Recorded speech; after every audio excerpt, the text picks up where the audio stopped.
Hello, all you positive heads out there. It's so good to be back with all you beautiful reflections of the one source consciousness that creates and animates all things. If you're new to this podcast, of course, we are super happy to have you here, and we just ask that you bring an open mind and heart to your listening experience and to be prepared to explore vantage points that I'm convinced will help shift or solidify your current understanding of the ultimate nature of reality in a way that is extremely empowering. Speaking of exploring powerful perspectives, I'm super excited to announce the release of my very first book, The Golden Key: Modern Alchemy to Unlock Infinite Abundance. If you're ready to alchemize the circumstances in your life so that your abundance expands to an entirely new level in 2021, head over to goldenkey.gift to download the audio or ebook as my gift to you by using the code POSITIVEHEAD.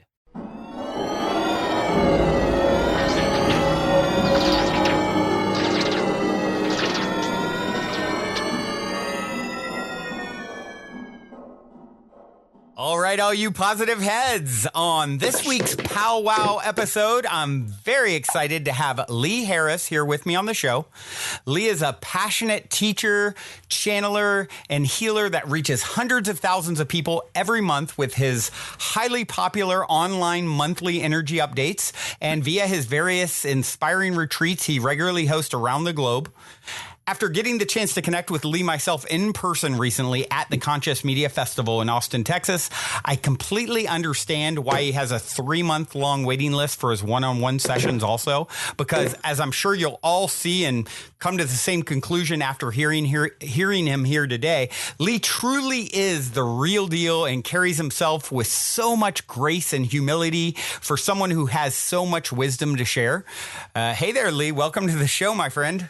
Hey, thank you. I'm blushing. That's a very lovely introduction. Thank you so much. Well, you know, it's not every day I get a chance to meet the people that I have on the show in person. And I just was really, really impressed with your talk and just your vibe in general. It really is, you know, as we talked about a few minutes ago before we started recording, it's like there's lots of amazing people doing work in this space. Not everyone sort of, you know, do you get that warm and fuzzy feeling from? And definitely your talk was definitely among my favorites at the festival. And then when you came up after, you know, I was on that panel, it was just, you're just so gracious and authentic. And that just, I don't know, that really speaks to me. When you get someone who is as talented and gifted as you are, who has that humility, it's just like, this person really, really gets it. So I appreciate you, and I'm so glad to have you here. Oh, thank you. I'm so glad to be here. And it's funny, I have a motto in my team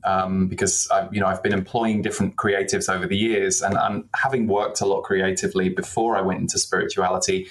My thing is, to me, talent is less valuable than attitude. So you can have talented, badly behaved people, or you can have great attitude, positive people. And that's why I came up to you after the panel, because I loved what you said. And I'm sure, like most of your listeners, adored your enthusiasm and your energy. And I don't know what you're having for breakfast, but I would like it because your energy is very infectious. And I think what you're doing with the Positive Head platform, which I didn't know about until I met you, Austin, is fantastic. And you've got such a great group gathered around it too. I've been reading some of the comments online and listened to some shows, and it's lovely. So kudos, my friend. Oh, thank you. Thank you so much. Thank you. All right. So I like to be very predictable when I get going with these powwows, as I call them. I always open with the same question, end with the same question. So my opening question, you're in an elevator. The woman next to you looks over, says, "What's your passion?" You have 10 floors to answer. What do you say? Life. With 9.5 floors left to go. So I need to. Okay. What's my passion? Life. No, that's good. That works. Because it's a catch-all. I mean, God, where do you start? And I've had times in my life where I've struggled to find my passion, or I've had the dark night of the soul periods. But I would say that the older I get, I'm 41 now. I would say that my passion has become the journey, and I certainly certainly wasn't programmed or wired that way when I was younger. So my passion has become the journey and the mystery of it all more and more. And I'm grateful to be able to say that, because I feel like that's where it starts to get good. Yeah. Beautiful, beautiful, beautiful. So the other thing I always like to do is give the listeners a little bit of background on story, where you came from, how you got to where you're at. So if you would, give us a little glimpse into those 41 years. Sure. So I was born in Birmingham in England, and then we moved to the south, just underneath London, when I was 6 years old. And it was when I went to university in Manchester, age 19, that I was really in the middle of an opening up period. So my kind of childhood history was very creative kid, came from a loving family, humor was important and community was important to my family, but something was off with me and I couldn't put my finger on it. And I didn't really understand what it was. From kind of like the age of 9 and 10, I developed addictive eating. So I was taken to Weight Watchers at the age of 10, and then kind of struggled with weight all through my teens. And there were a couple of different things going on. I knew I wasn't heterosexual, which looked like a huge problem, especially back then, because there was just no representation. Everyone was supposed to be heterosexual. So I was like, oh, shit, this is going to be a real problem. What's funny, real quick, I just got to say, for some reason, this topic popped into my head randomly when about 45 minutes ago. And just before that, a Grateful Dead song popped into my head. And then a minute later, I see a Grateful Dead sticker. So it's like now in the last hour, it's like things that have come to me prior to, all of a sudden they're brought up. Interesting. Because for some, me being, straight, I don't know why in the world 30 minutes ago or 45 minutes ago this whole idea of what it must be like to grow, and I didn't even know this about you, so it's really fascinating. Sorry, I just get excited when I catch those things. So I was tapping into this somehow, some way, I guess. Brandon, I think your excitement is at least 50% of why we're all here on this show. So never apologize for it. So there was that, but what was the more hidden thing that it took me way many more years to work out. I was really empathic and intuitive, but I didn't understand that. So, and I think this is such a common story for so many of us who are drawn to this field, who study this field, who work in this field. You can feel like the odd one out. I think less so these days for the younger kids, because there's more out there thanks to the internet and thanks to the rise in consciousness and people talking about this stuff. But back then it's kind of like being vegetarian in the 50s in terms of what was available to us. So I went through this opening up period when I went to university, age 19, and started getting into self-growth, metaphysics. And at the age of 22, I heard the voice of my guides, which I was not hunting. I'd met a channeler once. I was taken to a channeler. I remember being slightly skeptical. I remember coming away thinking, well, he's obviously really wise, but why does he have to close his eyes and put on a weird voice? And of course, now I have egg on my face around that thought, because I'm sure there are many skeptics who have either been dragged along to one of my events or seen or heard something that have the same thought. But yeah, so I heard them on the tube, on the London Underground. I was traveling to my job at the time, and I was going through all these thoughts in my head, and I had all my negative, self-doubting thoughts that were kind of coming up. And all of a sudden from the left, there was this voice that just came in and was like, you're not seeing that clearly. You've got that wrong. And it was very, very... I think there were two things. I mean, number one, of course, you think, am I schizophrenic? And that goes through your head a bit. But number two, it was so clearly not my own mind, because as I would ask these questions, or if it was my mind, it was a part of my mind that I had never heard from or accessed before. They could dissect and dissolve stuff that was going on for me within like a minute. Didn't think it was always comfortable. So, for example, you would say, I'm sure that my boyfriend is really a problem right now, and this is why. And I would then channel the answer for myself on a piece of paper, and they'd be like, no, this is your issue, and here is why. What a trip. And it was that was the key for me. It never served my ego. They were never mean. They were always loving, my guides, but they were also firm, and they didn't bullshit me. So I would ask personal questions. I would ask questions about people in my life, and I would ask questions about the universe at large. And all the time that the answers came back, it would kind of blow my mind and my circuits open. So that went on for about 4 or 5 years privately. And then a friend who was a shaman and a yoga teacher said, you should do readings for people. And I was in another temporary job because I'd left my background of acting. I thought I wanted to be a film director. I was passionate about music. I'd made my first album, but it hadn't really gone anywhere, my first music album. So I thought, what can I lose? And I was terrified, but I knew enough about self-growth that I knew to be walking into things that I was terrified about. So I said, yes, okay, I'll do it. But I didn't think anyone would come. And I did 60 readings in the first 60 days, and the rest was kind of history. Wow. 60 in 60 days? 60 in 60 right days. Out of the gate? Yeah, and that was with a job. I had a job. So I would do my job all day, and then I would come home at night and spend 90 minutes typing channeled answers for people. So at the time, because of course, this was 2004. So I think I had a website for my music at that point, but it was back in the day. So the websites weren't very functioning. So I just said, I'll set up an email address, and I called it guidance2012@hotmail.com because my guides talked about 2012 and how it was a marker point. So I said, yeah, they could email me 3 questions. So I remember being at work and getting the first phone call. And really, I'd given my friend the information about how I could do readings for people. She said, well, I'll send it out to my newsletter of 300 people. I honestly thought she was just being nice, and I didn't think she'd even send it. And then I'm at work and I'm just finishing, and I get a phone call from a man named Colin, and he goes, hello, is this Lee? And I said, yes.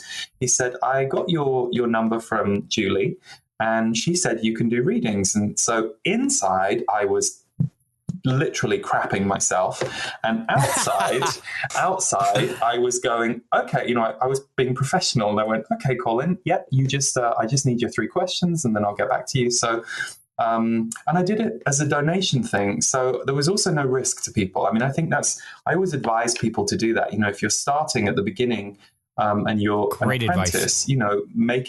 Make it very inexpensive for people, so that you learn and they also have trust. So yeah, basically my email address got handed round to people's friends, and 2 months later I realized this was a bit of a thing, and I think 2 years later I went full time. Yeah. Wow. What an incredible journey. One of the things that comes to mind when you talked about sort of stumbling into this, channeling, and actually you're going to talk a little bit at the end of the show. You've agreed to give us a little sample of your channeling, and we'll talk more about that at that time. But one thing that comes to mind here, and you talk about this, is, do you feel that all art in some way, shape, or form is channeled? Like, does everyone have the ability to channel? Or is it something that, some people come with the gift? Or is it more like, we can all shoot? I always put it like this with like psychic ability and things like that. It's like we can all shoot and hit a basket, but not everyone was born to be LeBron James, right? Yeah.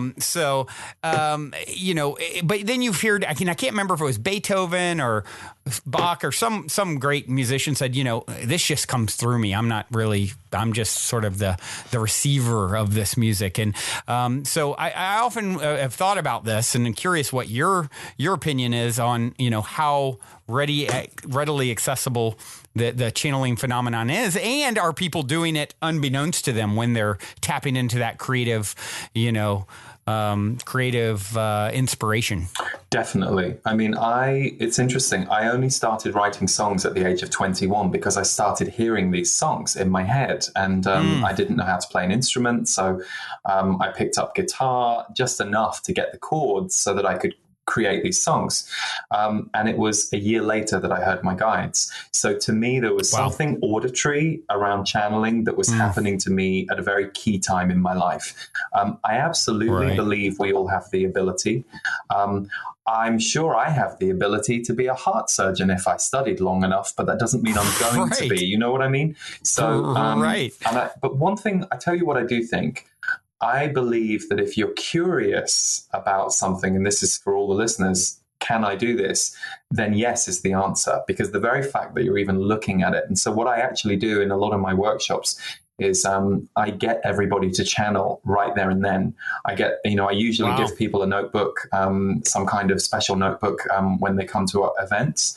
And at some point, as part of their self-care routine, I will we'll stop the workshop for 5 minutes and I'll say to everyone, write a note from your higher self. And it's fantastic when you see, 40 or 100 people, depending on whether it's one of our longer retreats or, weekends, doing that in a group.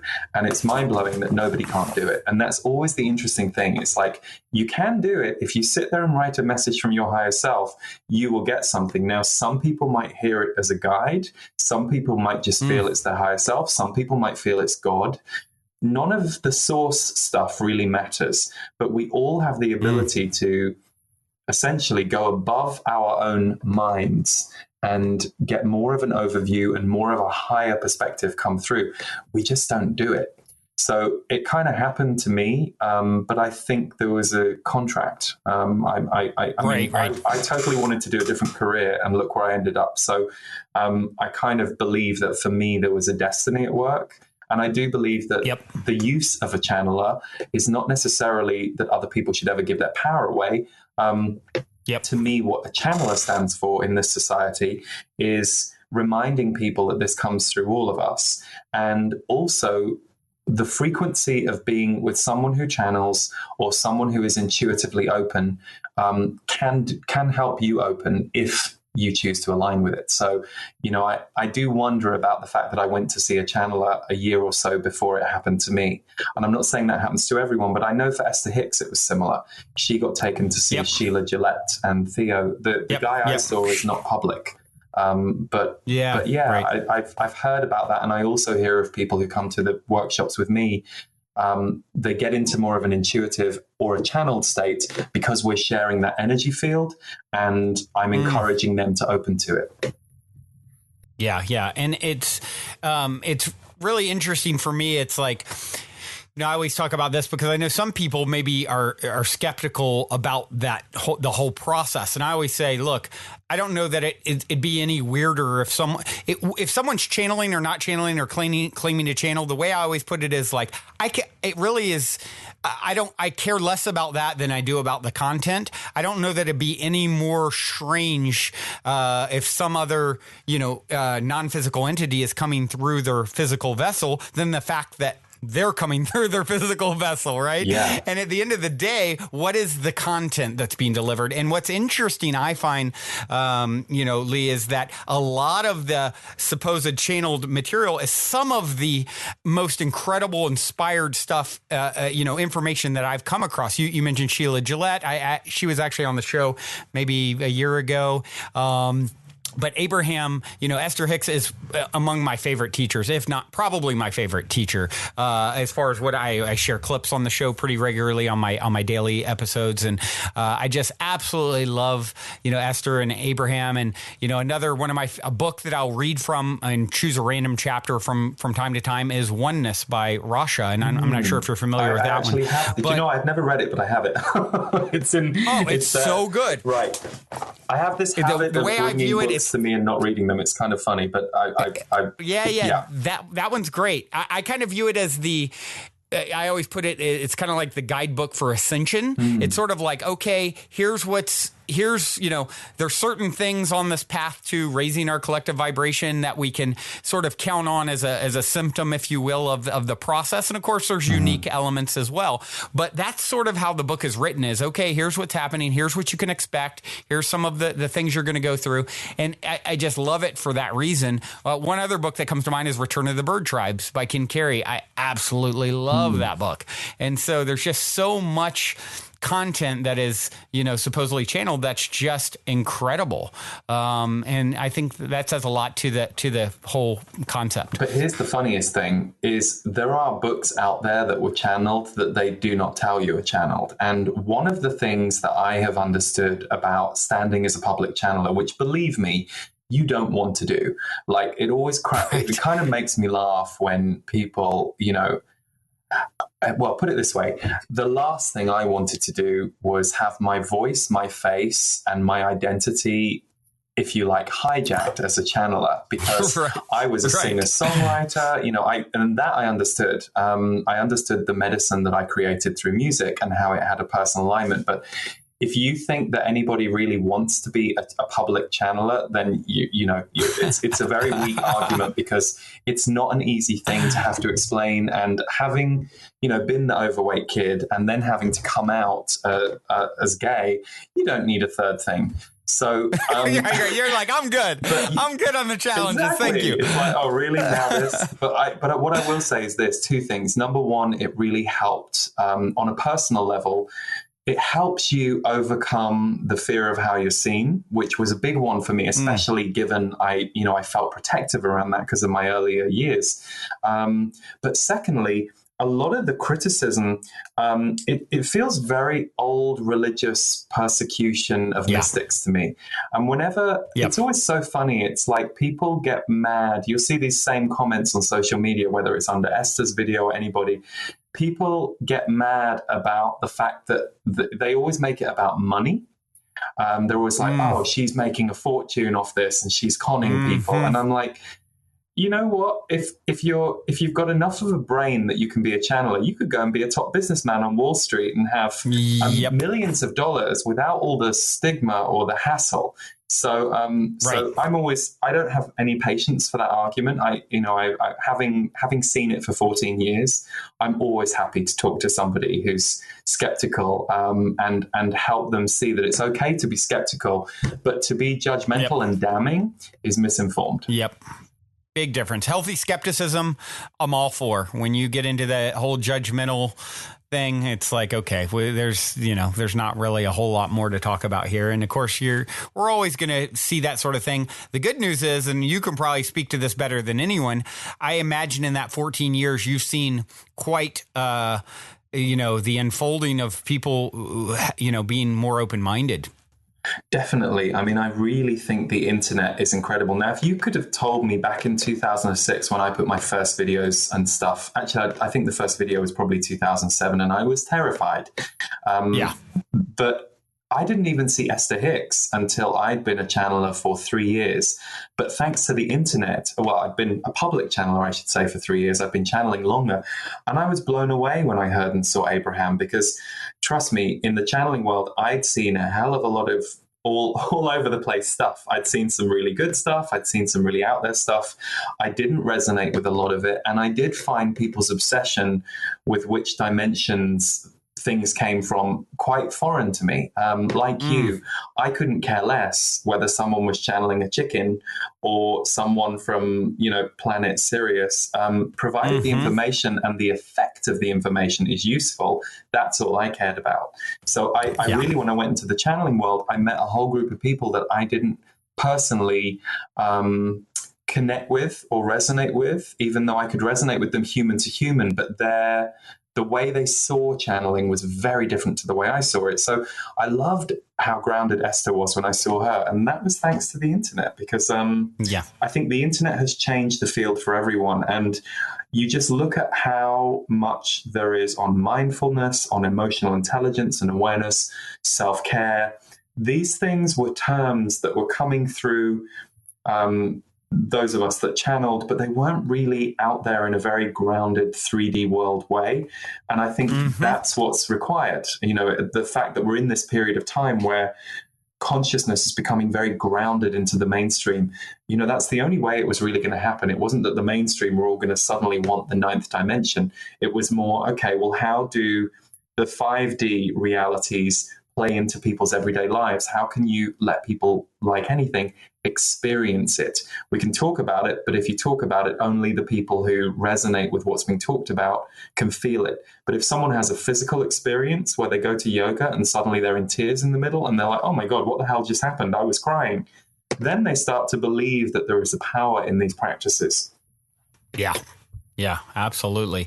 And speaking of, finding sort of the power in all these practices, I mean, you've put together really quite the resume of courses, and it's ever growing, helping people to sort of navigate some of the different, I guess, the nuances of raising their vibration and expanding their perspective and consciousness. And I'd like to kind of go down that road with you a little bit and understand a little bit about some of your courses that you've done. Your most recent one, I believe, is Empath versus Narcissist. I'd love to talk a little bit about that and spiritual narcissism. So maybe that's a good one to start with. But really just touching on the coursework and retreats that you do in general. Yeah, sure. So Empaths versus Narcissists is the name of my most recent course. And it's basically, I've called it a power dynamic and how to recover from it. So I've had three main relationships in my life with the narcissist dynamic. One of them was very, very bad, and it took me years to recover. And the other two were smaller. And it was interesting because it's funny when you work as a healer, people come to you for what you know. And I've learned over the years that the stuff that you've gone through, you can save people time with. So what was happening to me was lots and lots of people in one-on-ones were working with me on this dynamic. Now, to be clear, there is the textbook narcissist, and every narcissist is different, just like every empath is different. And there's a scale. You can have the full-blown sociopathic, psychotic behaviors that the narcissist who's really up the scale is playing out, and you can have more subtle dynamics. So the reason I called the course Empaths versus Narcissists, even though I knew it was a kind of controversial title, it was for anybody who felt like they had been at war. Or that they hadn't survived the war, because what I started to see was empaths are attracted to narcissists because they haven't owned their own power. So because a narcissist owns their own power and is very strong in will, usually the empath, now it's different obviously if you're born into a family where that dynamic is playing out, but if you've ended up with an employer or a lover or a friend who is highly narcissistic in their behavior and you are highly empathic in the relationship, you're going to be the one who wants to see the highest potential despite the behavior that's going on around you. So, it's that classic, oh, but they've had a really wounded childhood and that's why they just shouted at the waiter, and they just get impatient. And maybe if I love them a bit more now for a few hours, they're going to get back into their happy space. So there's a real codependency that starts to happen between the empath and the narcissist. And in the worst case scenario, the empath gets locked in. They get locked into a relationship they can't then get out of. And usually when an empath walks away from a narcissist, they walk away with pretty much nothing. They either leave self-esteem, possessions, money behind, and they come out kind of eroded. And so they've lost their will, they've lost their self-esteem. But the truth is, and this is what I learned for myself, because I definitely had to go through a stage of feeling like a victim in a big way. Even though I spiritually understood it wasn't true, there was a part of me that had to grow through the victim because I wasn't really acknowledging how traumatized I was and how traumatized I'd been. But when I recovered, what I started to see was, oh, wow, I was really giving my power away. And I hadn't really owned my power. So therefore, the empath and the narcissist suit each other really well. The narcissist is really low on empathy and doesn't understand usually or have compassion for the feelings of others. The empath is all about the feelings of others. So usually when an empath and a narcissist are attracted to each other, there's a brilliant imbalance that balances each other. So what the narcissist's potential learning could be is to be a bit more compassionate and to see the effect of their actions on others through being with an empath who is going to very evidently bleed or feel very quickly any of the destructive behavior in the narcissist. So I will say that, my area of expertise is from the empath side. And I've worked with empaths for years. So this course is not, if you're someone who thinks you're narcissistic, while there will be something in this course for you, that's not really my area. And it can be very challenging to come back from that. But for the empaths who feel like, even if you're, years out of a relationship, but you feel like there's still something haunting you, I designed this course so that people can get back their joy, their charisma, their power, because usually charisma and power are two of the greatest weapons that the narcissist has. And they lure people in with charisma and power, and then they start their behaviors that are destructive. So often the empath, the kind of completion of the journey for the empath and the healing is allowing their own charisma and power back without worrying they're going to use it abusively or hurt other people because they were up close with someone who did. So it's kind of a very complex journey, but I've done a 13 module journey for people, videos with some audio throughout the whole process to kind of work through the trauma, work through the layers, develop an understanding of what happened to you, and know how to go forward and what to look for in the future so that you don't repeat the pattern. So it's been an amazing course. I have to be honest, it wasn't something I really wanted to do because it definitely brought up personal history for me, and it's an intense thing. However, it's one of those hilarious things. The things that I think we sometimes find hardest are usually the things that are not just a breakthrough for us, but for other people. And it blew my mind. We've got almost 800 people in the course right now. And I thought maybe 100 would do it. So you struck a chord. I mean, to have 800 people enrolled and that intensive of a course, that's wow. That's quite impressive. They're amazing people. And we have a private Facebook group, and we also have inside the course a forum. And I've said this many, many times to the participants, a big part of the medicine is the sharing in the group, which is, like anything, but seeing their stories and seeing them sharing their stories with each other. And I think one of the things I love doing is promoting and providing community, because community is always our medicine.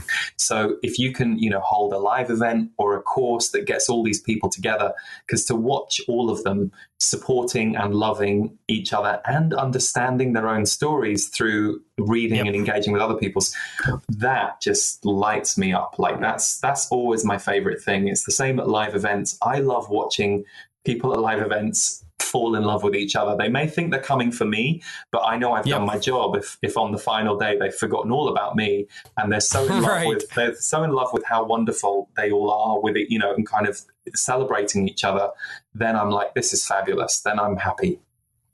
Yeah, I think you're absolutely right with that. It's creating any sort of a community for me. It's like seeing even in our Facebook group for Positive Head, seeing people in the relationships that are forming in the real life, relationships that are forming, or, I just went to an event recently and had one of the founders on the show it's the Superhero Academy Mastermind Meetup in Costa Rica. And really it was such a loose format because they understood bringing these people together is really creating the container it opens up so much opportunity for the right people to connect with each other who have each other's medicine. And, it's just, I think that's a really powerful realization that a lot of us are coming to. It's like just creating these containers. But, to get back to the empath versus narcissist, the idea of tying the two together, and I really haven't ever thought of it much before now, but as you've talked about it, I'm like, yes, of course, it makes so much sense. I can see why you have so many people who've responded to this course, because doesn't it just make perfect sense that those two would come together for the opportunity for mutual growth? Like, to have that sort of counterbalance and opposite reflection to teach you more about yourself. Completely. And, what not to become, maybe in some cases, if it's a narcissist, or and it makes me, of course, also think in my own life. I think almost everyone can relate. How many romantic relationships are there out there with this dynamic? Probably a lot. I can think of a business partner that I had, definitely narcissistic with some sociopathic tendencies, or even my child's mother. There's some real spiritual narcissism is something that I think of, and it comes to mind with her. It's like sort of like the psychosis deeply, and I'm curious if you've come across this very much, and the listeners have heard me talk about it before. We're sort of like yin and yang. I'm sort of this optimistic, positive head figure, right? Who's pretty darn happy most of the time, and sees the bright side of things, and is tapping more and more into my own humility as I grow. The more I learn, the more I realize I don't know, and that sort of thing. But in her case, it's like this narcissism of, I am, the goddess of this planet, and you are all my minions, and you will die if you don't serve me. It's this very, it's very psychotic, and but it's very spiritually based too.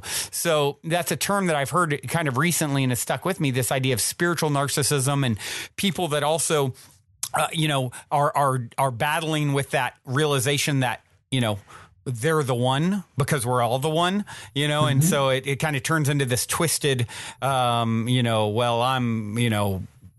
don't understand what I understand spiritually, so I'm better than you. And I'm wondering what your thoughts are on that, and if you've seen a lot of that sort of energy. And it's quite frankly one of the things I was trying to touch on when I was introducing you. It's like, you're someone who has so much genuine, authentic power. You can feel just the clarity coming through you, but yet there's this deep humility and kindness that's injected, and you don't always see that. I mean, I even can think from having people on the show, most of them I resonate with for the most part, but there have been a few people where I'm like, what, interesting that because you're really popular, in some sense, your energy doesn't seem quite where I would expect it to in the humility factor. And so curious what your thoughts are on that very long-winded question, if it is even a question. That's great. I love it. I'm very happy to sit here and listen to you. Yes is the answer. I will tell you that I went through many years of crushing disappointment with meeting some people backstage who did not match up with either the book they had written that I loved, or even the way they presented on the stage. And I was as blown away by that as I was by all the people in the audience who were giving their power away without recognizing the energy signature in the person. So, I see it a lot. I mean, there are a couple of figures right now that I think are out there and that are quite popular, and they're doing something very different to what I'm doing, or the people that I resonate with are doing. And the thing that you always have to look for, I think, is allowed devotion. Meaning, it will be the people's Facebook pages where they are exalted by people, and people are just overflowing with love about how brilliant that person is. Whenever you see a lot of that going on, the other person is allowing it. So that's always a good warning sign for me. And I'm not talking about appreciation. Like Brandon, I could come to your page and go, Brandon, I just love your energy. I love your vibe. Keep rocking, brother. And I may have even written that on your page. I'm not sure. But that's very different to me writing, Brandon, you're amazing. You're the one that we need in this world. Thank God you're here providing all the love for us. We're so grateful. Then I'm pedestaling you. And that's no good that for guru for me kind or of for energy. You. Totally. And you still see it out there, and it's what it is for me is you're going to help take away my pain. I'm going to give my power to you. So the spiritual narcissism thing is alive and well. And I'll be honest, some of the stuff that I have been very up close and personal to in not so much in recent years, but go back in my earlier history in my career, it was scary. And I saw some very destructive, abusive things happening, and it chilled me. And so it gave me a very, I mean, I think, the older we get, the more we know who we are, right? And I definitely at 41 know more who I am than I did before. But it teaches you who you want to be and how you want to vibrate. And I'm very clear that I'm super grateful to be doing the work I'm doing, having the experience I'm having. And I'm so thrilled if anything that I do helps people. That really does light me up. But it doesn't feed me, and I don't feed on it. And I always say, if ever anybody comes up to you and is, wide-eyed and like floating about you, you have to respect the projection that they're in. There was a time when I would always try and force them out of it years and years ago and try and tell them not to. And then I realized, Lee, you can't do that. I had that about a few people in my 20s. But what you don't do is abuse it, or, you kind of stay grounded with them, hold their hand. Occasionally people cry. You just go, they're in a place.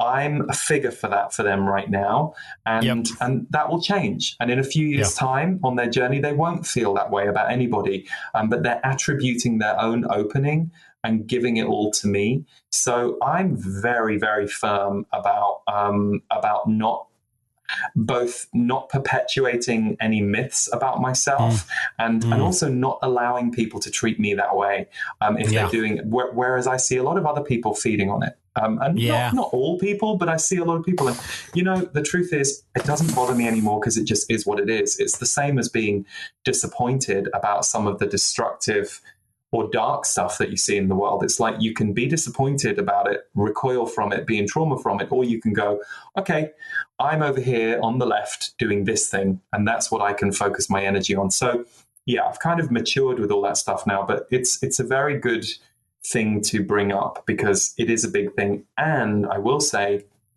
one thing I touch on in the course, Empaths versus Narcissists, is there is usually a period of time that the recovering empath after their big narcissist war gets a bit narcissistic for a while because, and it's usually a stage. But equally, I would ask anybody listening to this show, if you identify with being the empath, the giver, the one who likes to give, who likes to bring love and light to the world, is there anybody in your life that you really lean on? And the reason I bring this up is I noticed it in lots of people around me that I would work with, and I remember it for myself.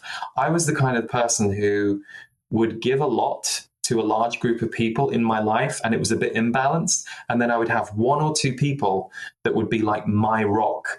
But when I would go to them, I would be depleted, and they would have to help me build up. So I could see the imbalance operating in my own relationships. It's like, oh, wow, I can give to 12, but then I lean hard on one who's willing to play that out with me. But when I started to see it and recognize there was an imbalance, I realized I needed to get a bit more boundaried around my own self-care and make sure I didn't burn out and then go to someone else and expect them to fill me up. And I needed to fill myself up more and make sure that I had a stronger boundary.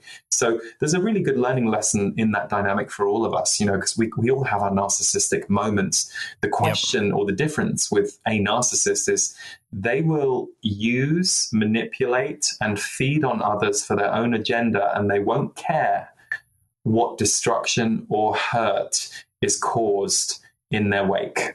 And that's the difference between a narcissistic moment or a narcissistic personality. Right. Yeah, that's very, very well said. And, one of the things that I constantly, try and embody is, hey, we teach best what we most need to learn. And if someone approaches me in that way, which, has happened more and more in recent years as the show has sort of continued to reach more people. And this has been a newer journey for me, 3 years, just under 3 years now since originally. Sorry, Brandon, that cracks me up because it's like, the narcissists, they're not going to be interested in your show when you've got 10 listeners. I love it. Right. Exactly. So, I really I really try and okay, I love what I do. I love the energy. I love the attention as a Leo, it's like, okay, really check yourself all the time. If someone is ever giving me, that sort of guru kind of energy, the way that I've learned how to sort of deal with it in my own way is, whatever you see in me is just a reflection of you. right? I am a reflection or an extension of you. And that's seemed to be a good way to sort of,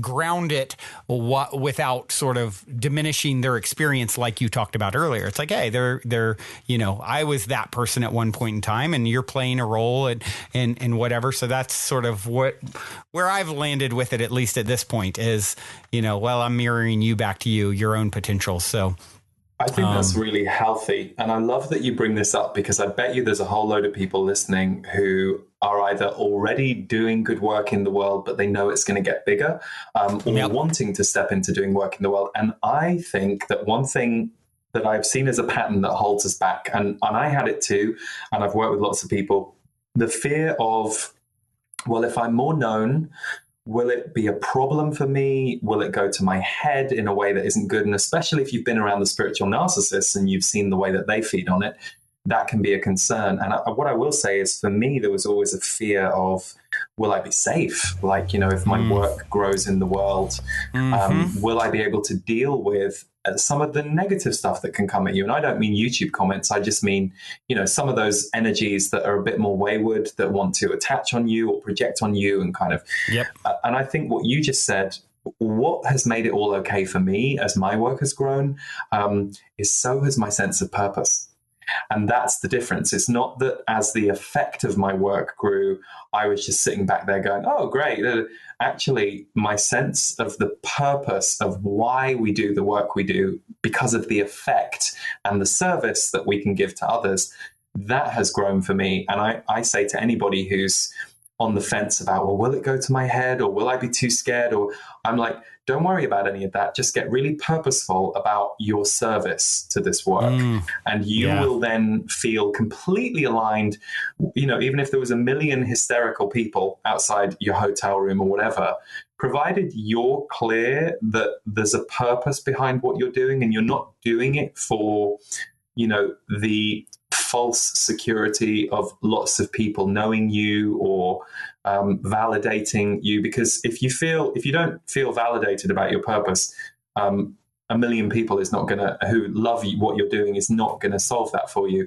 You're gonna have the 1 million people follow you, and then you're gonna go, oh my God, I still got low self-esteem. Oh Jesus, this isn't how I thought it was gonna go. I thought this was gonna solve my low self-esteem. And so for me, I feel like doing this kind of work, actually, it's not so much that you're looked at, even though you are. Actually, for you, it's that you're deepening in a journey of personal growth and community connection. And so your own personal growth happens as you step into the role, but you also connect with and hear the stories and the feelings of so many people that it can only really connect you to oneness if you're truly paying attention, versus wrapped up in your own head and your own ego and being defensive at a heart level about what's happening around you. So it's like the biggest gift that you get given when you step up and step in. You just have to overcome some of your fears or ideas. And unless you are a narcissist, it's not going to go to your head for very long. You might have a crazy I've heard that from some of my favorite rock stars and musicians. They said, yeah, I lost my mind for about 3 months or a year, but then I came back to earth. So, right. Exactly. The universe has a way ultimately of humbling people too. I feel like it's like if someone is on a tear like that, it's like, it's not if, but when, till there's going to be some course correction sent your direction. All right. Well, now seems like a good moment to take a quick minute to tell those of you who aren't familiar a bit about our sponsor, Gaia.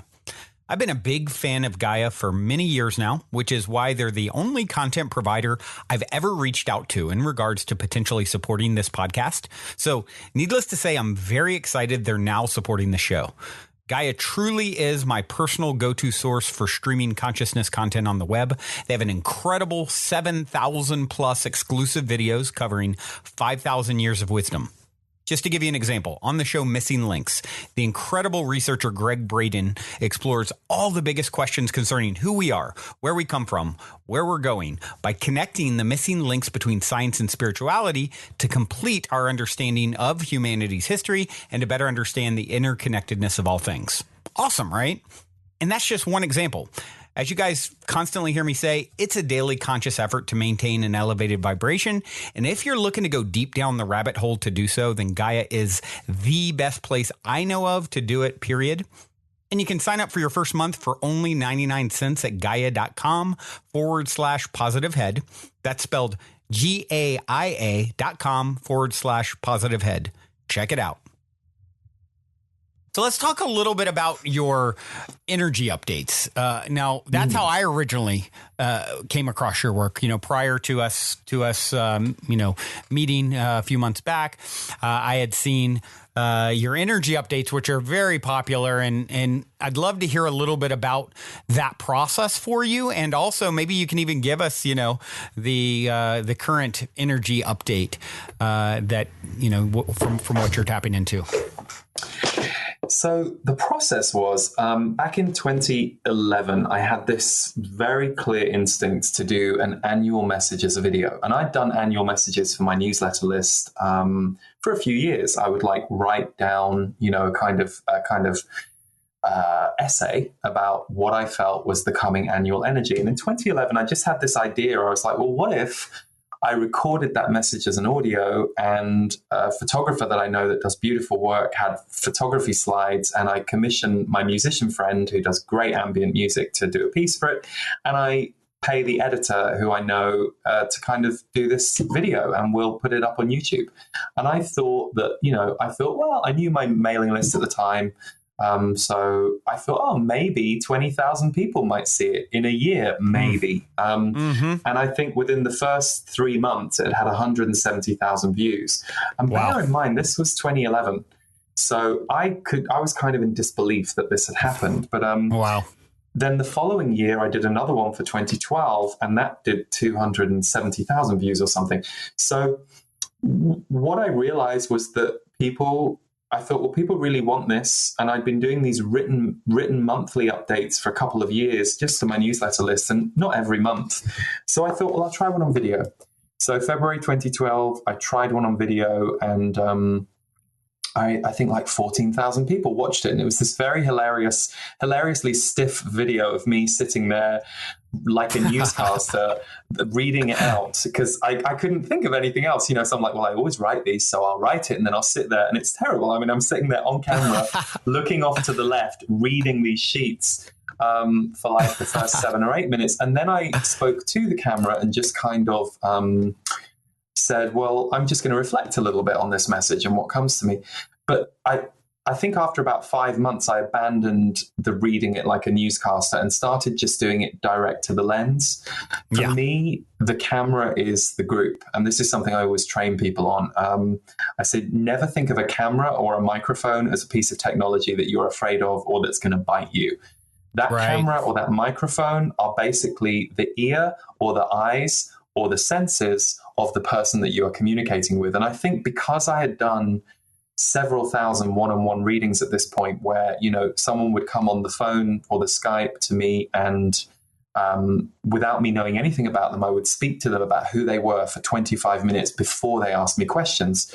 I'd got into this pattern of just being able to speak for a long time. I think that helped train me to just speak what was coming through. So I thought, well, I'll just train that on people. I'll take the same energy that I use for a one-on-one, and I'll talk to a group. So just over the years, they just became more popular. And it's funny because there were a couple of times I wanted to stop them. I wasn't really feeling resonant with them.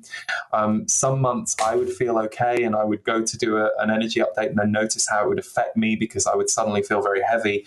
And it was always hilarious because it would be a month when someone would write a comment going, "Oh, Lee, you seem very down this month. I hope you're okay." And I mean, mostly people don't write those kinds of personal things. But it was so weird for me because I'd think, no, I'm really good this month. It's you lot that apparently are going through a rough time, and I'm not sure I want that coming through my body. But I got over it because as I traveled around the world and I did live events, I did a tour in 2016, 28 dates in North America and 6 dates in Australia. And partly the reason I did it was I wanted to stop this work. But I wasn't sure what I would do. But I just wasn't, I didn't know what to do next. I felt like I'd been a transformation guide and a channeler for a long time. I'd gone all around the world. I'd kind of done it. And I wasn't feeling lit up in the way that I knew I should be. So my remedy for that was to agree to be sent on this very long tour by the Podell agency in New York.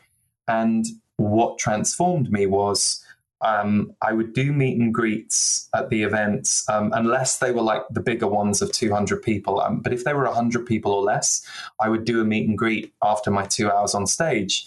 And normally that would take an hour and 90 minutes to get through that queue. And I would hear from person after person after person, you made me feel normal. You helped me understand what was going on for me. They would hold my hand, they would look me in the eyes. And it was so, it transformed me because it was like the gift I needed. It was reminding me that, no, you're in service. This is not about you. This is a service that you are doing, and you have just gone around the world and met all these people who are looking you in the eye and thanking you for what you're doing. And it was kind of the upgrade I needed for my own psyche, because not only did it make me go, no, I'm going to keep doing these energy updates because they're needed and wanted by a large group of people, and people are using them, and then they are doing their best in the world, and I'm part of their support network.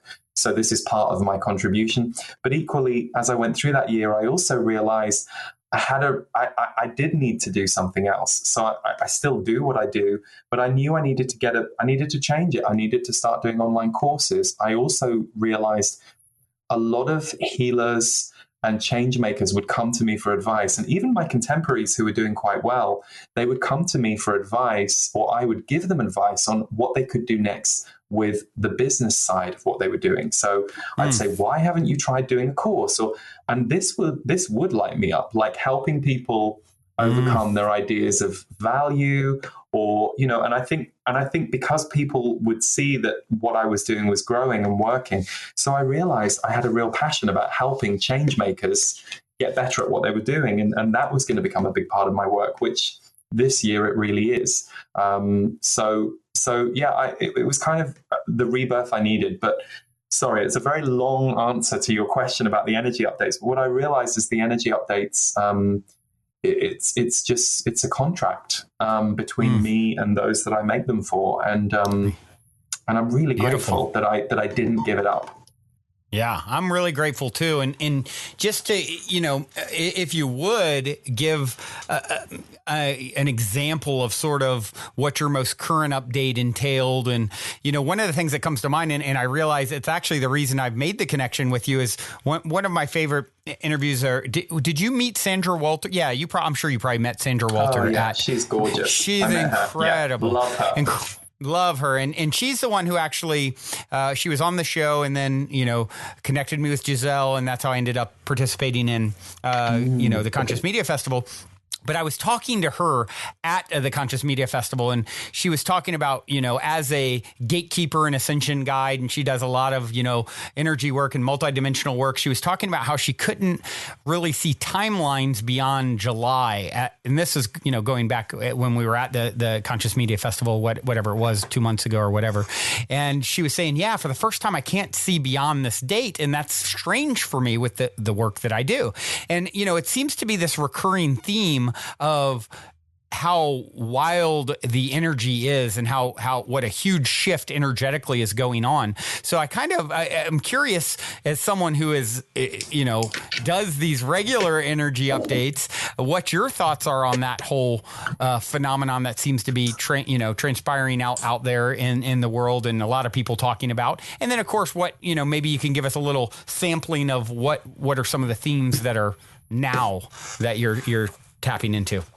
Sure. Well, I love that she said that, because I had an experience around about 2013 to 2015. I noticed when I was doing readings for people, it started to get a little bit harder to give details about their future than it used to be for me.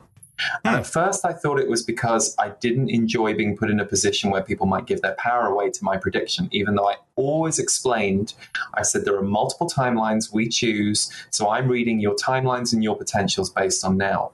So what I started doing was tuning in on more of a general energy and being a bit less specific, because I realized that what had happened was everything is accelerated.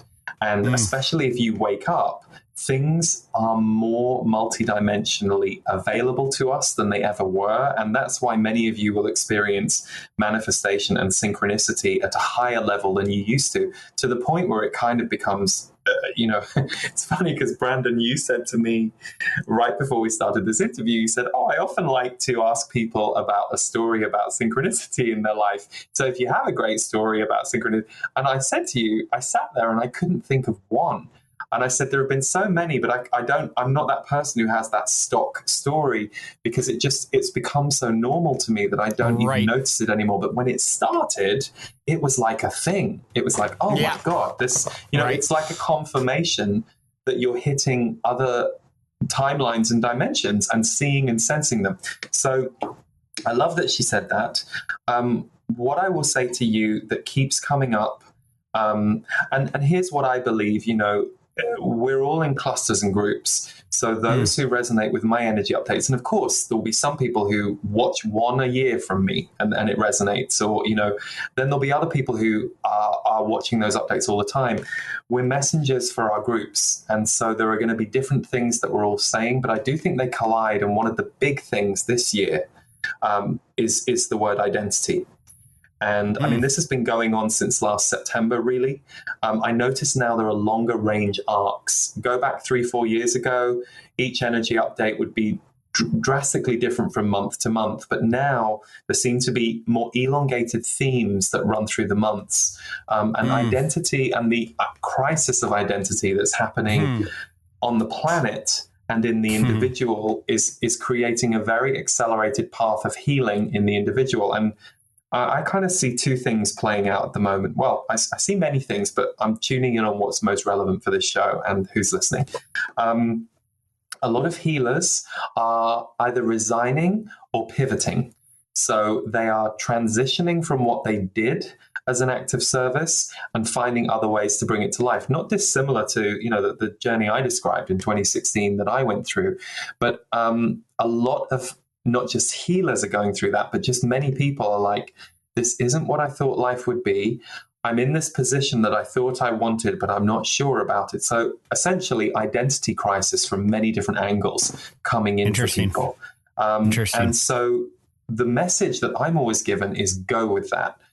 Yes, it can mean that we have these pockets of darker moments, darker feelings. So, for example, for me, I'm definitely happier than I've ever been in my life. Yet, if I think back to 2 weeks ago, I had this 3-hour, 4-hour thing in the afternoon that just didn't make any sense. And so I realized, I was like, oh, this isn't supposed to make sense. You just feel really funky. And it's just moving through you. Whereas years ago, that would have taken us, we'd have stayed in that for a few days or weeks, or it would have been an undercurrent in our life. So as our identity shifts, there's this very rapid clearing that happens for people, I want to say awakened beings, people who are more aware of the energy body and don't just believe they're a mind and a name and a number in society. And the idea that you're going through a journey and it's a spiritual journey and a soul path. But with all of that said, what's most exciting to me about this year is the rise of purpose and creativity that people are getting in touch with. And that's a bit of a theme. So there are many people who are like, oh my God, I really want to do this. Doesn't necessarily have an ambition like it would have in the 90s or, the 2000s. It doesn't have an ambition like, oh, I want my book to be a bestseller, which is old mind linear thinking. It's really coming more from, the experience of writing this book and who it might connect me to and what it might be as a stepping stone for my life is exactly what I want. People are beginning to see in smaller, more short-range focused pockets of time. Whereas the old world told us not to experience every short-range pocket of time. Oh, in 10 years' time, maybe I'll get married and it will be the happiest day of my life. Right. I'll finally arrive. Yes. Or I'll work for 60 years for this company and it will suck my soul. But then at the age of 70, I'll get to go on a cruise. Awful stuff. I mean, terrible structures. But really that's the programming change that has to happen for awakened beings. So I think there's often this idea of, oh, I'm just going to wake up and everything's going to be lovely. Not necessarily. Your old identity is then going to get put through the ringer. And generally, you'll feel like you've unzipped that old identity, but occasionally it will be like certain parts of your anatomy got caught in the zip and it hurts. And you go through these very sudden ringer things. So I'm noticing a real acceleration in people who already feel awake, and these sudden sharp clearings that are shorter than ever before, but also an identity revolve. So people are really shifting in what they want to do, but most people who follow this path are noticing, wow, I'm able to experience more than I ever did before. And I think because of all of the fear and generated fear and chaos and confusion that's going on in the 3D world, that can pull a lot of people off, especially if we focus on it or we're around too many people who are triggered by it but aren't moving it through their systems. They can't transmute it. They just get stuck with the fear in their body, and then they want to retransmit it to the people around them. So for anybody who's awake and on the path, self-care of your own vibration is no longer some fun thing that you do at the weekend. It's an absolute necessity if you want to maintain your vibration and your sense of purpose. So I think that's part of the purposefulness that people are feeling.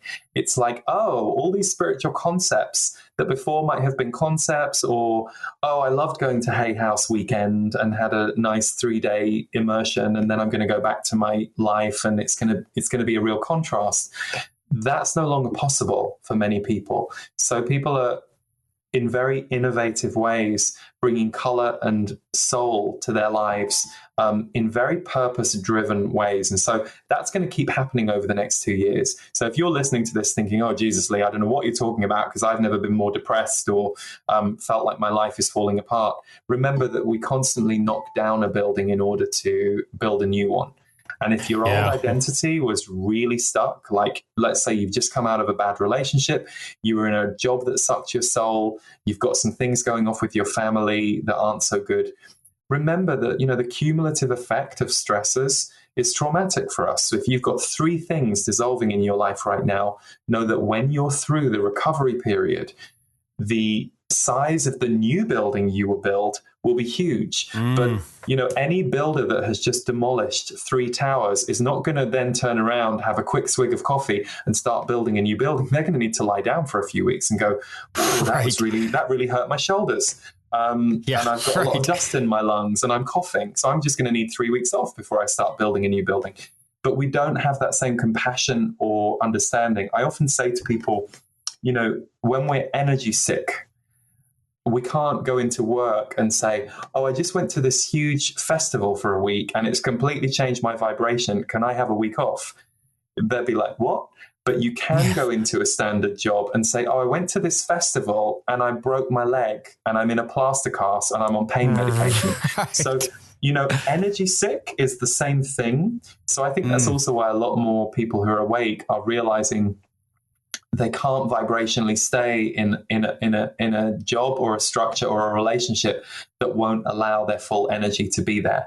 That's why they have to go through this identity crisis, break down the current identity in order to birth the new one. Very long answer, Brandon. I apologize. I love your long answers, and it's actually perfect, and it's actually a perfectly synchronistic because I'm actually going to hijack your synchronicity story because I had a crazy synchronicity with losing identity on an episode, a week and a half ago, episode 650. I encourage all you guys to go listen. It's titled "An Identity is a Form, Not the Essence of Who We Really Are." And what happened, I'll tell you real quickly, Lee, is I'm going with someone to get a cocktail, get a drink, which is really rare for me. This person wanted to do it, and I said, okay, yeah, sure, let's do it. And so we go and we get out of the Uber, and she forgot her ID. And I'm like, oh, okay, we need to go back to the house and get the ID. We call another Uber. We get in the back of the Uber, and first thing we get in is someone had left their ID in the back seat, someone who had previously been in this Uber. And I'm like, oh, and then we have a 10-minute conversation about it. Where do they live? I, of course, go into an ego moment of, well, I never lose my ID, so you've forgotten yours. This person lost theirs. I've never lost mine. We get back.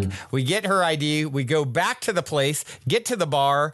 I go to order a drink. The guy goes, let me see your ID. I go to pull out my wallet. Guess what's not there? My ID is missing. And I'm like, are you kidding me right now? This is all within 15 minutes, right? These 3 incidents. And of course, I took that as, okay, I understand the theme of what tomorrow morning's episode should be about. And that's what I explored on episode 650. So it's actually perfect. You gave me a synchronistic story, unbeknownst to you, a whole nother level. And for those of you who want to hear more about that, go check out episode 650, because that one was obviously a theme that continues to come up, right?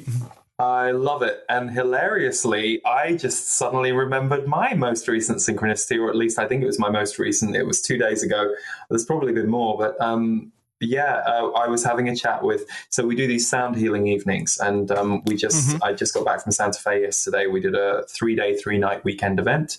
And on the final night, we do a sound healing evening, and it was myself with Davor Bozic and Narada Weiss, musicians. So we weave songs that we've created and that we sing and perform in amongst channeling and intuitive messages. And beautiful. Davor and I, he'd already left. Narada had gone back to Ohio. Davor and I were chatting all about the future, that we could doing a tour of those evenings at some point a year or so from now. And while we're on the phone, while we're talking, Narada is calling us, and I answer it twice, and then we realize he's butt dialing us. So we're having a conversation about our future as a 3, and he is phoning 4 times. And he's left the state. So yeah, that's those so things. But it's funny, isn't it? Those things get so normal. And I noticed it. I said to Davor, I said, oh, well, of course he's calling us right now. But those things become so normal. It really is. And you're so right. It's like, I still, have enthusiasm and excitement about these stories, but a lot of the smaller ones, even now, it's just like, oh yeah. Oh, okay. It's like, it becomes, yeah, it's like, of course, now it's almost like anything. After you acclimate to it, then it's why I so enjoy giving people experiences. Like, I think of, for example, Burning Man is one example that just blew my mind. Now I've been to 7 of them, and now I get really excited about bringing someone new for the first time, because I can give them the experience and sort of vicariously have that new experience through them, because, it's a little more old hat in some way to me now. Yeah. So yeah, I get it. Well, I can't believe how quickly the time has went here, Lee. Now, one of the things that we had talked about you doing, and I know you on a little bit of a time crunch, so I wanted to ask you, and if we're out of time, that's completely okay. I know you were going to... No, of course. We will create more time, because time is an expandable force, so it's all good. I love it. As a master, I always say that. I'm still working out my chops on becoming a master of time bender, master of time and space. So I appreciate you flexing your time bending muscles and giving us maybe here towards, now that we're wrapping it up, would be a great time to give us a little sampling of your channeling.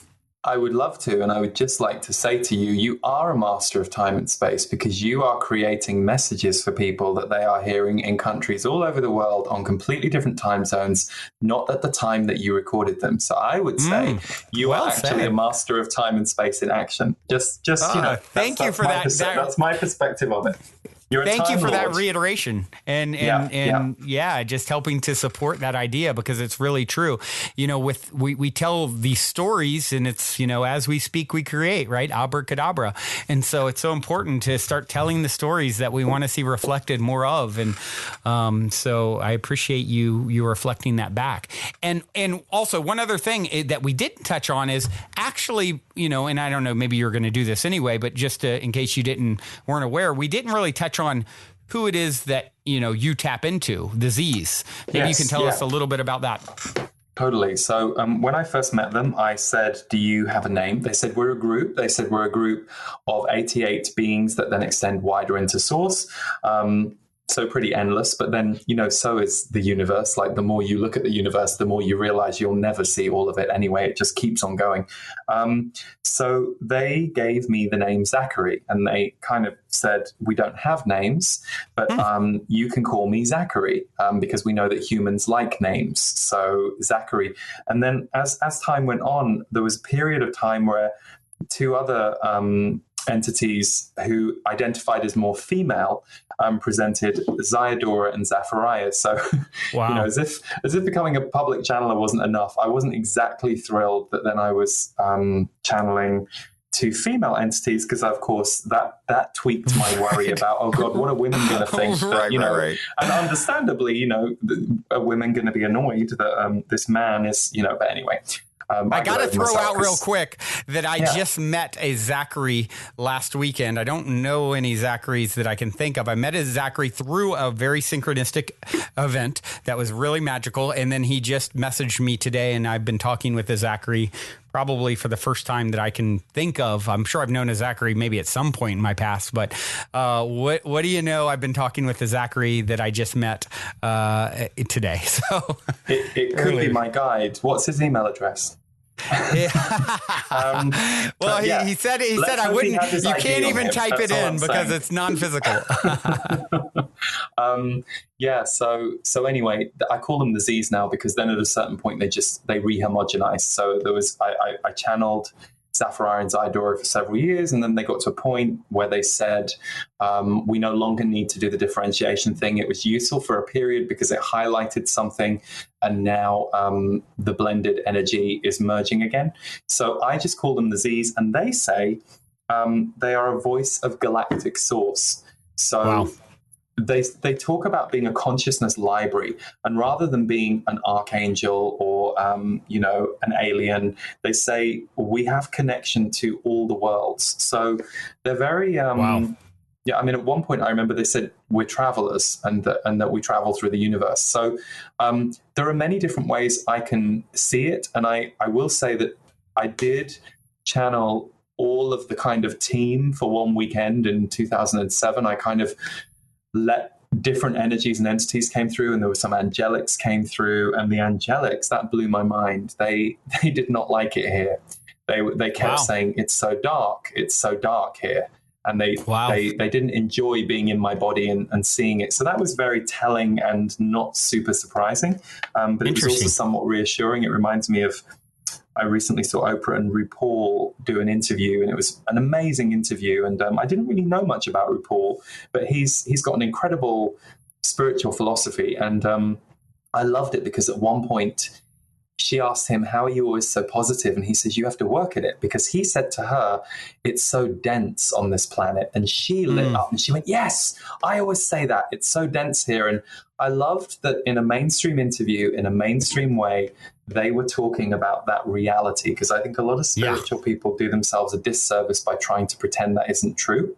But actually, for me, my strength has come from recognizing there's a density and there's a light, and on any given day, we have to keep refining our position within that. So anyway, that's going off topic. But so that's the Z's, and I'm very happy to channel them for you. It'll just probably take me 30 seconds or so to switch. So Brandon, could I ask you to do us a little breathing meditation or something for a minute? Sure, absolutely. Thank you. All right, so guys, one of the things that I'll recommend doing while he is changing channels, if you will, is what I do before I actually record each episode, which is literally just going through grounding your energy completely into the crystal core of the earth. So closing your eyes, taking a deep breath, and feeling your energy go deep into the crystal core of the earth. Then as you breathe in, pulling it back up and gathering in your base chakra, which is red, right? And then what I do is as I breathe out, I picture that red lotus flower blossoming, from that place, right in the groin area, and seeing it spinning clockwise as a red lotus. And then with each breath, you can go up through each of the colors, each of the chakras, and just opening yourself up. And as this information that's coming through, by the way, for you guys that are tuning in, the Z's this is for you, and you're here to receive it. And this is the best way to open yourself that I found, or the easiest way. Now moving from red, the next chakra up is orange. Do the same process. And then yellow, moving up. Green, which is the heart center. Then light blue, which is the throat. Then indigo, dark blue, which is the third eye chakra. And then finally the crown, which is white or purple. Some would say purple or white. I've seen both, so I kind of mix them normally. And now if whenever you're ready. Good. Welcome. A pleasure to be with you. And we would like to say that we enjoy your affirmation of positive head podcast, positive heads. But we would say that the frequency that you are working on is positive hearts. And that is very good for the positive heads. Positive head is a good way of, shall we say, linking to people's minds, meaning it is an attractive sentence to many. But the effect is positive hearts are what are born when the mind is focused on positivity. So we enjoy the deep feminine behind the masculine of your message. And at this time, the world still is more programmed toward the masculine, even though the divine feminine is rising and becoming far more part of your planet.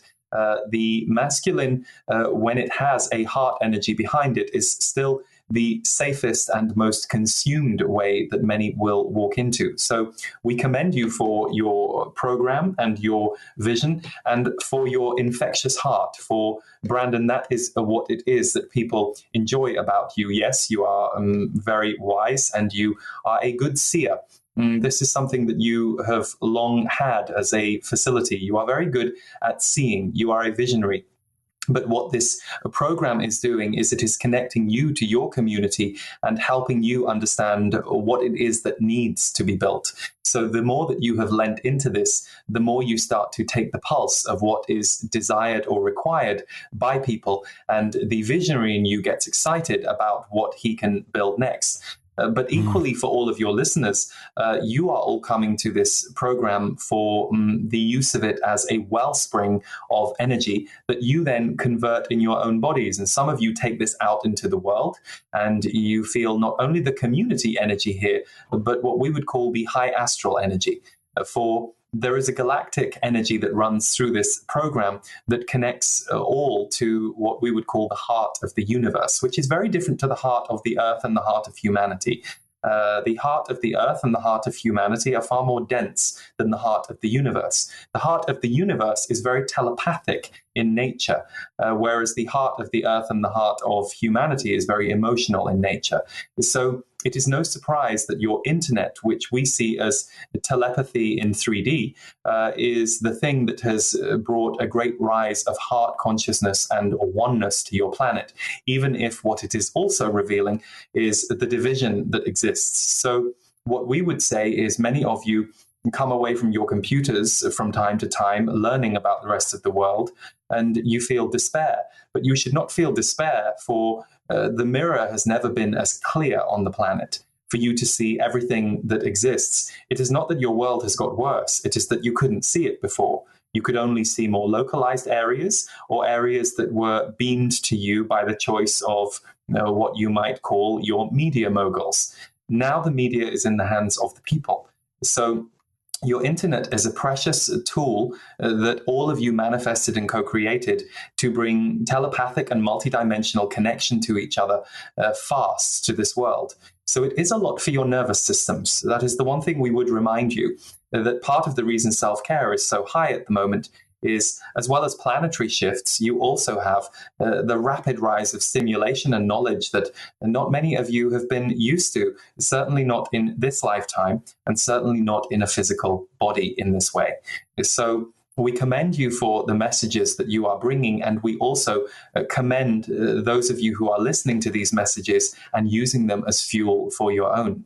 For all of you are light bringers on the planet. And it doesn't mean you do not have a bad day. To be human is to go through the ups and downs of life sometimes. And many of you are seeking to stabilize those ups and downs and maintain a more overly positive or balanced vibration more of the time. This is a wonderful intention, and many of you will achieve that intention. But we remind you that you do live in a fluctuating world. So unless you have found a certain level of purpose or balance or both in your life, you may feel a little rocked side to side by what is going on in your outer world. That is why we say to you, if right now you feel a victim of the circumstances of your life, or you are still recovering from feeling that you were a victim of the circumstances of your life, where you are going next is to be a powerful creator. And that does not need to be rushed. You cannot become a heart surgeon without a certain level of training. So you are all elevating your heart and your consciousness, and there is a recovery from some of the bruises that your heart and your consciousness has just walked through in your old experience. Equally, we will remind those of you who are innovators and visionaries that many visions will pass before one lands that you can form and build. Number one, the telepathic thought field of visionaries is busy. This means that many of you will have the same idea at the same time, but only one or two or three of you will birth it into reality. So never get too attached to your visions unless you can feel them in your body.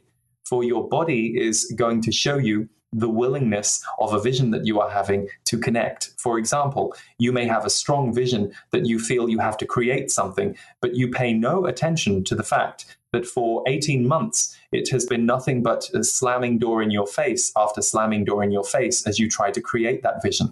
And you insist on carrying on because you had a vision it was going to work. This is where you are not paying attention to the 3D reality. The way things are going at this time on Earth, things are far faster. So if you find yourself having slammed doors in your faces, you need to walk the other way or do something else for a little while until the energy flows again.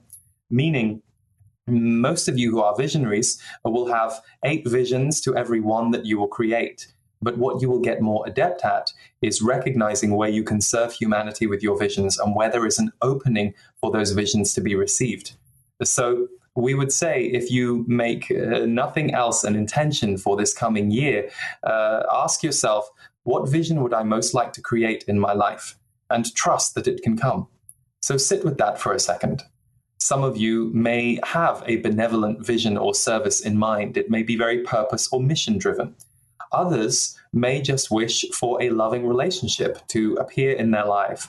And do not dismiss that. For many of you, the healing of a loving, intimate relationship is what's needed to move you on to your next phase of purpose. So never judge what comes to you intuitively in your desire mind or your visionary mind. You are always leading yourself forward to your next highest purpose, even if you perceive that what you are visioning may be egoic or a little self-centered. For if you even have the thought that you are being egoic or self-centered, we assure you, you are not locked in ego or self-centeredness. Those who truly are self-centered do not even consider or stop to think of these things. So sometimes you may be doing something seemingly small for your own personal healing, but we assure you, if you have a focus on the awakening of the planet and being purpose and service driven, whatever small focus you have right now will open out into a bigger and benevolent focus for others that you will greatly appreciate, that you gave yourself the time and space to give yourself a personal healing. To try and put this into even clearer terms, and this will be the last message we will leave you with. Those of you who are healers, visionaries, and here to help move the world forward, don't get into judgment of the time that you want to seemingly serve yourself. For that is very important for many of you at this time. For most of you, it will be serving yourself and your own purpose, and then serving the greater good or the mission. Yes, some of you are activated and can run a lot of energy through being mostly service or mission driven. But at this time, there is such an identity shift that many of you are having to go through fast healings and giving yourself time or experiences that help you heal and go to the next place before you can bring your medicine to the wider world. Remember, the best healers know exactly the fire that they have walked through that they are going to help you float over. They are not the ones who are preaching from the pulpit with no body of experience. So there is no rush, even though some of you may feel a great urgency to see the world transform. If you start running in that direction without your own ground and your own self-care being intact, you will not be any good for anybody. So recognize that could be anxiety or trauma talking, and that needs your attention and your service right now. So serve yourself in order to serve others. And for those of you that are healers and awakened beings and want to be the innovators and change makers of this time, that is a very important balance to learn, because there comes your energy, your fire, and your fuel. So a pleasure to be with all of you in peace and in love. Lovely. Thank you for that. That's such an important message. And it's one that I've really started to, as someone who has so many ideas and visions myself, and really realizing recently I can do anything, I can't do everything, and I don't need to do everything. And that's been a big one for me. And also really a lot of it, of course, speaks to me closely and is close to my own heart, is the idea of making sure my own cup is full before I can, fill anyone else's cup. Because if you're running on empty, you're not going to do anyone much good at all, right? Absolutely. It's so funny. I remember many, many years ago, I was in Germany, probably 2010 or 2009, and I did this channel, and they said something like, the more you boundary yourself, the more your heart will open to the world. And I remember at the time spiritually understanding it, but not in my experience. It certainly wasn't something I was embodied in. Now I totally get it. I'm so different to the unboundaried person I was in my 20s that would lose my energy, give my energy away, have my energy taken.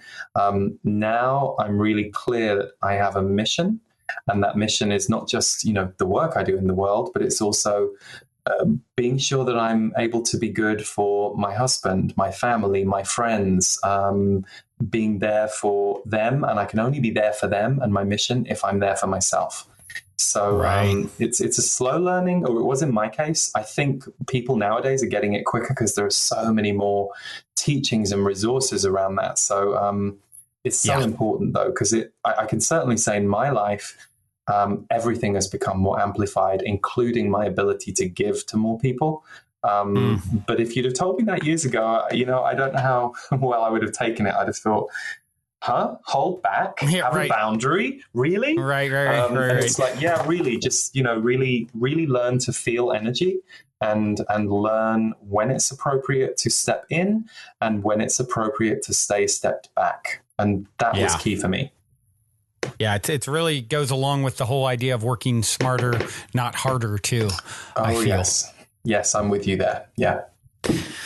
Well, Lee, this has been absolutely fascinating. I knew going into it, you were going to have so much wisdom and goodness to share, and you do not disappoint. And now for those who are interested in continuing to follow your work and connect, you've also, of course, in your gracious fashion, have agreed to put together a discount for the Positive Head listeners, for any of them who may want to link into, any of your courses. And you have a lot of stuff going on now and more coming down the pipe. And so the best way, guys, we figured to do that is we're going to redirect you because you're going to get a special discount using now they'll use a code Positive Head. Is that a good code for us to use for any discount, or will it just be on the page already at that price that we send them to, Lee? I have no idea. Okay, well, I tell you what, I can tell them both.